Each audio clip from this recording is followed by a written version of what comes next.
అంటే ఇంకేం లేదు, వేరే ప్రపంచమే లేదు. తెల్లవారి 2, 3, 4, 5 నా భార్య లేపేది నన్ను. లేవండి, షాప్కి వెళ్ళాలి, 1 గంట అయినా పడుకోండి. నా భార్య కోసం పడుకునేవాడిని 1 గంట, 2 గంటలు.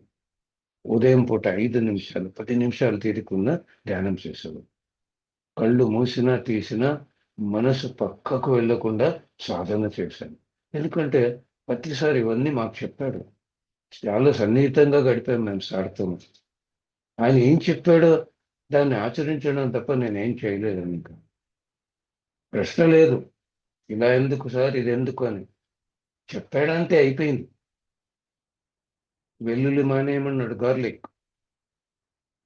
ఆలస్యం చేయలేదు ఇంకా, మానేయడమే. ఎందుకు మానేయాలి? వెధవ ప్రశ్నలు ఎవరు వేయలేము. అనుభవంతో చెప్తారు కదా గురువులు. మరి మనకు ఒక ప్రశ్న అవసరమా?